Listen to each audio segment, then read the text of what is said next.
नमस्कार साथियों, मैं डॉक्टर डी गोयल न्यू उड़ान क्लासेस के ऑनलाइन डिजिटल प्लेटफॉर्म पर आपका स्वागत करता हूं।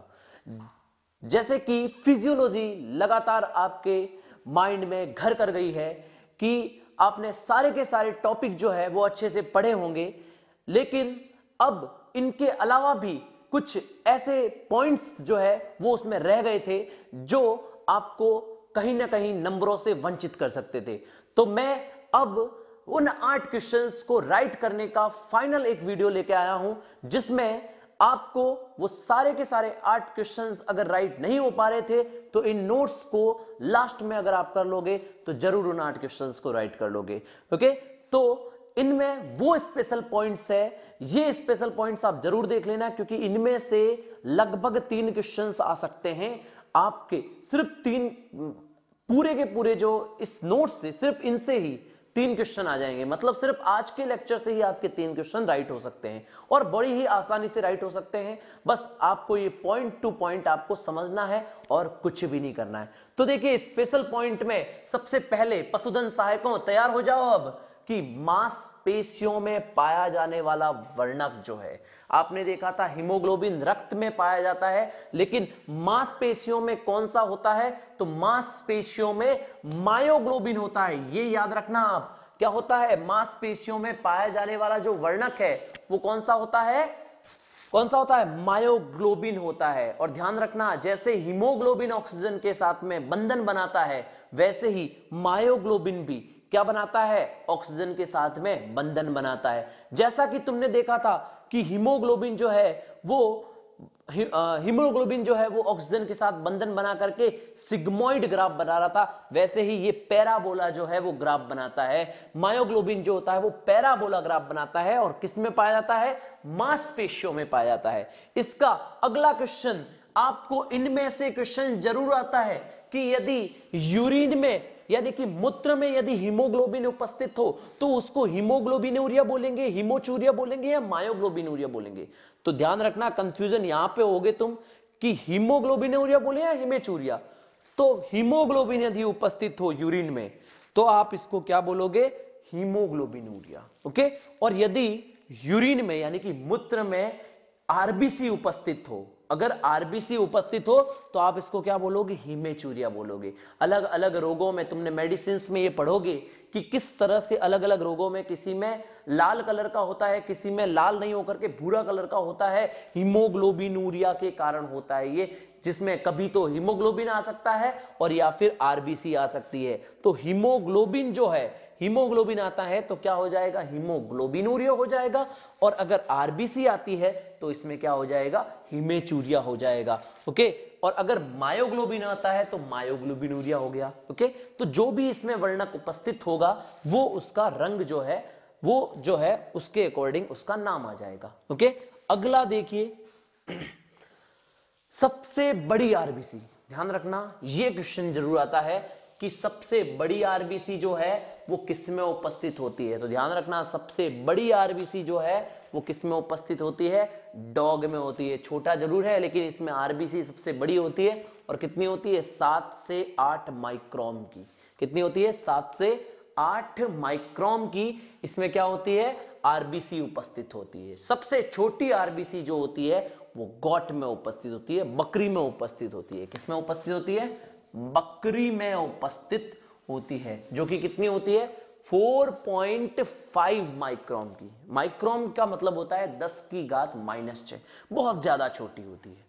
ओके, तो आरबीसी जो है वो 7 से 8 माइक्रोम की है, तो वो डॉग में है, कुत्ते में है, और सबसे छोटी है तो गॉट में है। ओके, इसके बाद में स्टामिन रिलीज होता है, किससे? बेसोफिल कोशिकाओं से। ये बताया था मैंने आपको, जो किस में काम आता है? एलर्जी में काम आता है।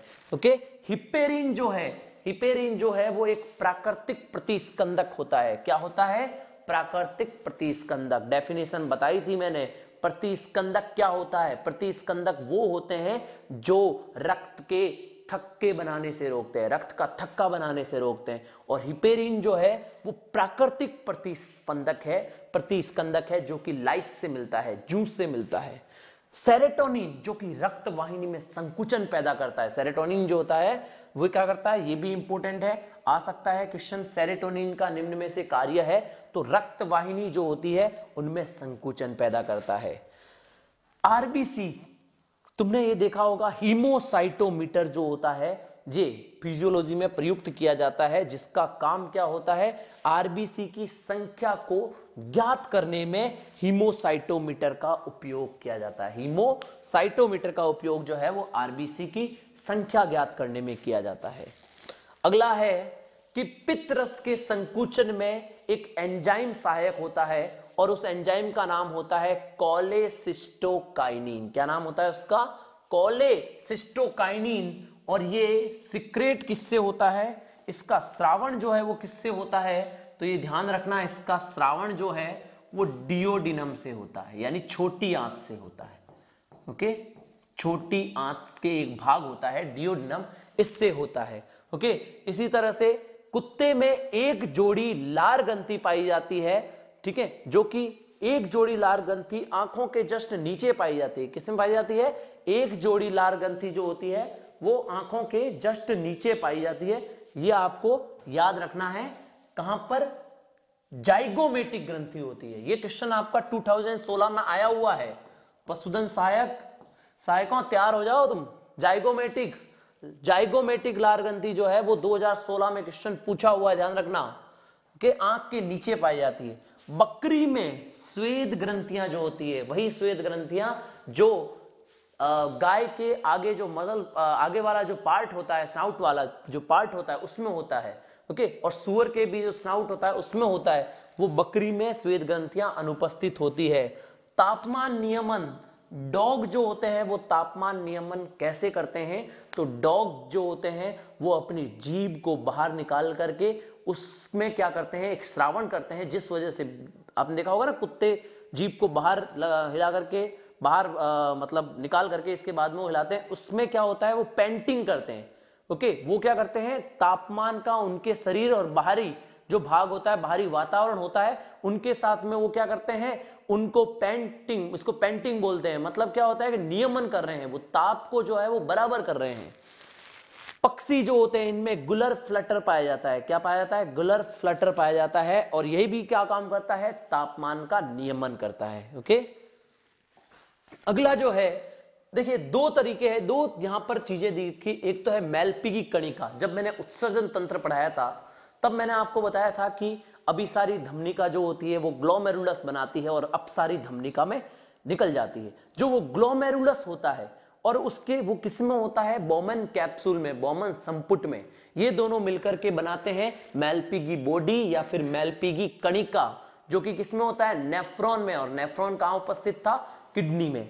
तो मेलपीगी कणिका जो है वो किडनी में उपस्थित होती है, लेकिन मेलपीगी कोशिका जो है वो किसमें उपस्थित होती है, स्प्लीन में, यानी प्लीहा में उपस्थित होती है।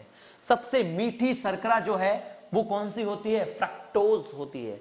सबसे मीठी शर्करा जो होती है वो कौन सी होती है, फ्रक्टोज, जो कि सीमन में पाई जाती है। कहां पे पाई जाती है, सीमन में पाई जाती है, ध्यान रखना ये चीज। ओके, और इसके बाद में बी कॉम्प्लेक्स का स्रोत जो है वो क्या होता है, सबसे अच्छा बी कॉम्प्लेक्स का स्रोत है यीस्ट। ओके, रक्त का परासरण दाब, ये आपको सीधा याद रखना है कि रक्त का परासरण दाब जो होता है वो कितना होता है, 250 मिली ऑस्मोल होता है। कितना होता है, 250 मिली ऑस्मोल जो है वो रक्त का परासरण दाब होता है, ये याद रखना है आपको। ओके, इसके बाद में अपन नेक्स्ट लेते हैं सल्फर युक्त विटामिन जो होते हैं वो कौन से होते हैं, बायोटीन और थायमीन। ओके, जिनमें क्या होता है, सल्फर पाया जाता है, वो विटामिन बायोटीन और थायमीन, इन दोनों में क्या पाया जाता है, सल्फर पाया जाता है, ध्यान रखना। ओके, और पैराकिटोसिस रोग जो होता है वो जिंक की कमी से होता है। पैराकिटोसिस रोग, ये भी आपके न्यूट्रिशन वगैरह में आपने पढ़ा होगा, बट यहां भी एक बार ध्यान रखो, नजरों में आया तो मैंने बता दिया आपको कि पैराकिटोसिस रोग जो है वो जिंक की कमी से होता है। ओके, सल्फर युक्त जो हार्मोन होते हैं, सल्फर युक्त हार्मोन में इंसुलिन होता है, ग्लूटाथायोन भी होता है, लेकिन आप सिर्फ इंसुलिन याद रखो, इंपॉर्टेंट है। ओके, तो इस ये भी क्वेश्चन आता है, सल्फर युक्त हार्मोन जो होता है वो कौन सा होता है, इंसुलिन होता है। अब वैसे तुम जो नर और मादा के लैंगिक जो नर और मादा जनन तंत्र है वो तुम गायनेकोलॉजी में पढ़ोगे, लेकिन एक ये चीज याद रखना कि शुक्राशय जो होता है वो क्या सिक्रेट करते हैं, वो किसका स्रावण करते हैं, फ्रक्टोज का स्रावण करते हैं। किसका स्रावण करते हैं, फ्रक्टोज का, जो जिसका काम क्या होता है, ऊर्जा। फ्रक्टोज का काम क्या होता है, ऊर्जा प्रदान करना। ठीक है, ये ध्यान रखना, फ्रक्टोज का काम होता है ऊर्जा प्रदान करना, और सिट्रिक अम्ल जो होता है ये बफर की तरह काम करता है। किसकी तरह काम करता है, बफर की तरह काम करता है। इंपॉर्टेंट क्वेश्चन तो ये रहा, ये सारी चीजें पढ़ोगे तुम गायनी में, लेकिन यहां भी सुन लो कि बल्बो यूरिथ्रल ग्लैंड जो होती है, ग्रंथि जो होती है, वो कुत्ते में अनुपस्थित होती है। ओके, ये कुत्ते में बल्बो यूरिथ्रल ग्रंथि जो होती है ये अनुपस्थित होती है। इसके बाद में जो पेनिस होते हैं, शिश्न के प्रकार, ये भी गायनी में आएगा, लेकिन याद रखो वेस्कुलर जो होते हैं, जो वेस्कुलर टाइप के जो पेनिस होते हैं वो किस में होते हैं, घोड़े और कुत्ते में। हॉर्स एंड डॉग जो होते हैं उनमें वेस्कुलर टाइप के होते हैं, और जिसमें फाइब्रो इलास्टिक, ठीक है, फाइब्रो इलास्टिक जो होते हैं, फाइब्रो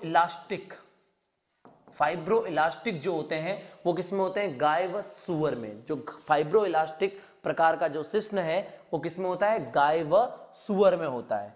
इसके बाद में लिंग निर्धारण जो होता है वो नर के लिंग गुणसूत्रों द्वारा किया जाता है। ये याद रखना, क्योंकि जब क्रॉस होता है एक्स तो होता है मादा का, और नर का होता है एक्स और वाई।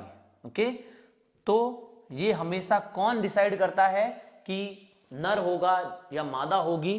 ओके, यानी कि बच्चा जो होगा वो मेल होगा या फीमेल होगा, तो हमेशा नर डिसाइड करता है। अगर नर एक्स देगा तो ये भी एक्स एक्स दोनों मिलकर के क्या हो जाएंगे, फीमेल बना देंगे। और यदि ये नर वाई देगा तो एक्स और वाई आपस में मिलकर के मेल बनाएंगे। तो ये याद रखना, लिंग निर्धारण जो होता है वो हमेशा किसके गुणसूत्रों द्वारा होता है, नर के लिंग गुणसूत्रों द्वारा होता है। ओके, इसके बाद में मांसाहारियों के आमाशय की पीएच, ये हमेशा ध्यान रखना, मांसाहारी की पीएच जो होती है, जो उसमें अम्ल एसिड जो भरा रहता है मांसाहारियों में वो ज्यादा होता है, क्योंकि मांस जो होता है वो अम्ल का प्रोडक्शन करता है, अम्ल की उत्पत्ति करता है। इसीलिए क्या होता है, अगर कई बार जो होता है, अगर ह्यूमन डॉक्टर्स जो होते हैं, अम्लीयता अगर ज्यादा होती है, एसिडिटी की प्रॉब्लम ज्यादा होती है, तो उनको बोलते हैं मांस कम खाओ। क्यों, क्योंकि ये हर चीज में मांसाहारी जितने भी होते हैं उनमें क्या होता है, अम्ल भरा होता है, अम्ल ज्यादा होता है, चाहे वो मूत्र में हो चाहे किसी भी में हो, उनमें हमेशा पीएच जो है वो अम्लीय होगी। इसलिए आमाशय की, मांसाहारी जो जानवर होते हैं उनमें आमाशय की जो पीएच होती है वो क्या होती है, 1 से कम होती है। ओके, शाकाहारियों के आमाशय की पीएच जो होती है वो 2 से अधिक होती है। ध्यान रखना, ज्यादा होती है पीएच और उसकी कम होती है, अम्लीयता ज्यादा होती है, इसमें अम्लीयता कम होती है। टी लिम्फोसाइट जो होते हैं और बी लिम्फोसाइट, टी लिम्फोसाइट जो है वो सेल मीडिएटेड इम्यूनिटी, ये ध्यान रखना। टी लिम्फोसाइट जो होते हैं ये दोनों तरह के लिम्फोसाइट होते हैं। जो टी लिम्फोसाइट होता है वो तो सेल मीडिएटेड इम्यूनिटी जो है उसका उद्भव करते हैं, और जो बी लिम्फोसाइट है वो ह्यूमोरल इम्यूनिटी। ओके, ये दोनों इम्यूनिटी के बारे में ध्यान रखना, क्वेश्चन आ सकता है, डायरेक्टली याद रख लो, टी मतलब सेल मीडिएटेड और बी जो होती है वो ह्यूमरल इम्यूनिटी। ओके, इसके अलावा ठीक है, यही आपके सामने कुछ क्वेश्चंस थे। ओके, इसके अलावा भी अगर आपको कोई टॉपिक, कोई क्वेश्चंस जो है वो नहीं समझ में आ रहा है तो आप कमेंट जरूर कर दीजिएगा, आपके सारे कमेंट्स का आंसर दे दिया जाएगा। ओके, चलो, thank you and again all the best for पशुधन सहायक के एग्जाम के लिए। Okay, thank you.